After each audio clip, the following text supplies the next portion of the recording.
If you want to know how to gear up a job in Final Fantasy XIV Dawntrail, you've come to the right place, especially for patch 7.2 in particular.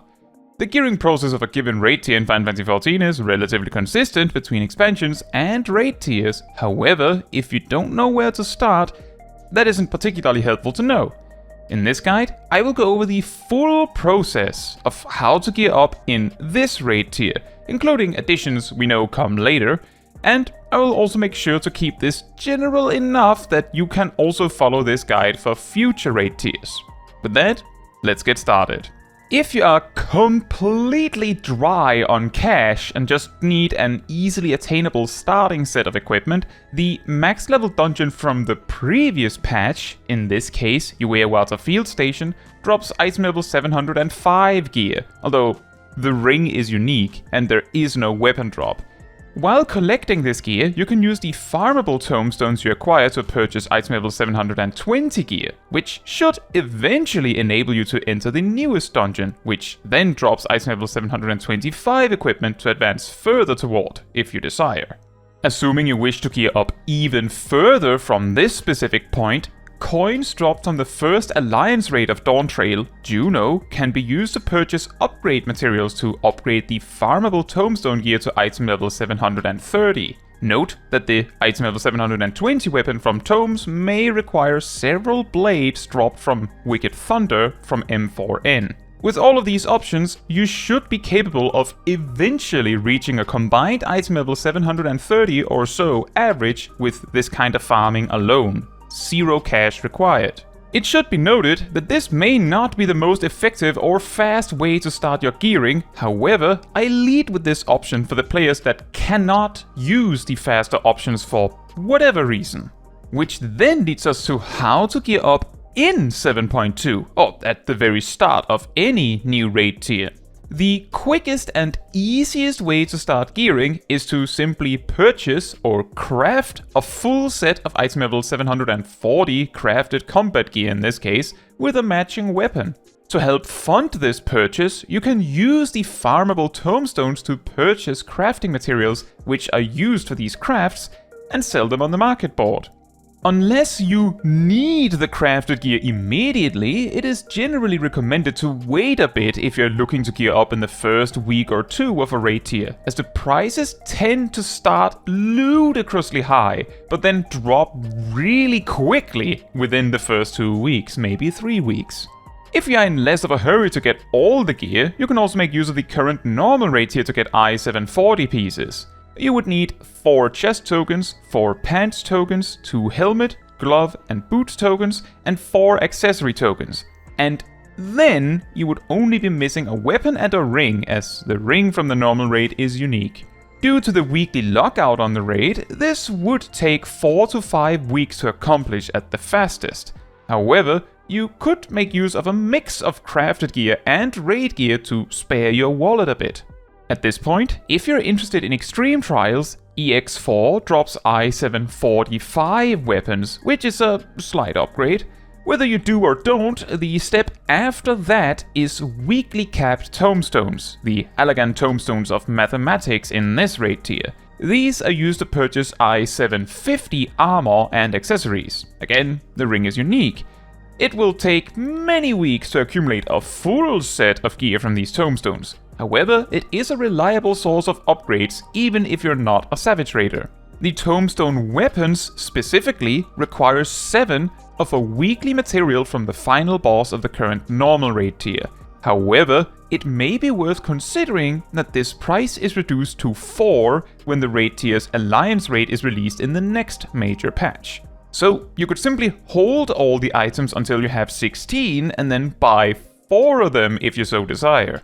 Now, if you're not interested in extremes or Savage, the best equipment you should be able to acquire is a full set of I-750 Tomestone gear with an I-740 crafted ring or normal raid ring, and either a crafted I-740 weapon until the Alliance raid comes out, or an I-750 weapon purchased with more tomes.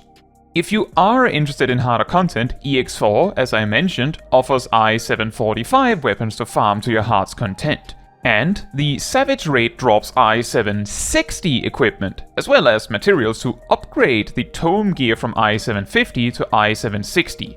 And of course, the weapons from the final boss of the Savage Raid are I-765. So, in summary, 1. Acquire I-740 equipment through a mix of purchased crafted gear, or just crafting it, and normal raid gear. 2. Use weekly tomestones to get I-750 gear. 3. Savage Raid for I-760 gear. Now, it may also be helpful to know that there are even more options coming later down the line, which I think makes perfect sense to address here as well, so you can plan around it, or in case you watch this in the future. The first thing to consider is that around halfway through 7.2's period, 7.25 releases, which includes the new field operation, the Occult Crescent. Based on past experiences from Eureka and Bozja, it is very likely that this content will offer some alternative gear options. My experience tells me this would be reasonably easily acquirable armor that is probably I-745. However, it is a little too early to say for certain, I think. In addition to this, relic weapons will become available through this content, which, based on previous expansions, will probably be I-745 as well, with patch 7.3 adding a way to upgrade them further to I-760 at some point. Speaking of patch 7.3, this patch is certain to add a new dungeon that will probably drop I-735 equipment, which may have a few pieces that could be best in slot for Future's rewritten ultimate. A new extreme will also be added, which will drop I-755 weapons. The patch will also offer a way to upgrade crafted I-740 equipment to I-750. The way this is done is by purchasing the appropriate rain with farmable tomestones from Irene here. Come on, Irene! Once you have the necessary rain, you then hand in your crafted gear for the appropriate certificates of import, make sure to choose the high quality one, and then you exchange certificates and rain for the upgraded gear. You can also save some cash if there are certain crafted equipment that is particularly cheap by just handing in a bunch of those for certificates, and then purchasing the gear you want with them. To give a clear example, you could hand in a bunch of ninja weapons, and then use the certificates to buy a full armor set. The certificates are not piece-specific at all. Patch 7.3 will also introduce the second Alliance raid, which will drop I-750 armor, of which you can win 1 per week. It will also drop a coin, 1 per week, that can be used to purchase the materials to upgrade the I-750 Tome gear to I-760. However, initially, not the ones for weapons. It is possible that the coins from the first Alliance raid are also needed for this exchange. However, those coins are not on a weekly lockout. So, to summarize this raid tier one more time. Start by finding a way to acquire an I-740 set of equipment. Do this with a mix of normal raid gear tokens and crafted gear. Once this is acquired, start working on weekly Tome gear. At this point, EX4 and the Savage Raid tier are your main options for gear upgrades. When 7.25 comes, Occult Crescent probably offers I-745 armor, as well as I-745 relic weapons. When 7.3 comes, Alliance raids offer I-750 armor and ways to upgrade your existing I-750 Tome gear to I-760. 7.3 will probably also offer a way to upgrade your relic weapons to I-760 eventually. Finally, 7.3 also enables Irene in Solution 9 to exchange your I-740 crafted gear for I-750 Augmented Crafted Gear. Furthermore, 7.3 also offers I-755 weapons from EX5, and if you are interested in harder content, already in 7.2, you can target I-760 equipment from Savage Raiding too. In case you are from the future and are watching or rewatching this guide for gearing suggestions, you may have already detected the many predictable points in gearing over a given raid tier. By the way, this guide highlighted eerily similar options to ones you may have now.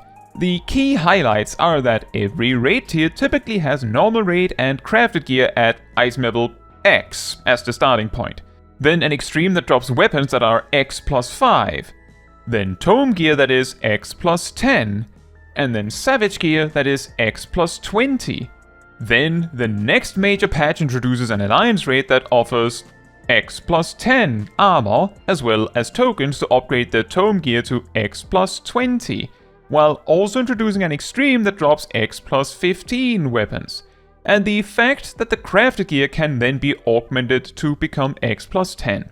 Ultimately, it means your easiest starting point is always to acquire a crafted set and later in a raid tier to simply augment that set and then work on your other options. Now, do you feel that I overlooked some things in this gearing guide, or maybe you have some advice to more easily approach the acquisition of some of the gear? Maybe you even have a story about how gearing may have differed in the past. Whatever the case, I would love to hear about it in the comments. Now, that is all for this video. Thank you so much for watching. If you would like to support me and my channel more directly, you can become a member like these wonderful people here. You can also alternatively support me through Ko-Fi, link in the description. You can also support the channel by letting the YouTube algorithm know by liking the video, leaving a comment, subscribing, sharing, and hitting the bell to get notified when next I post a video.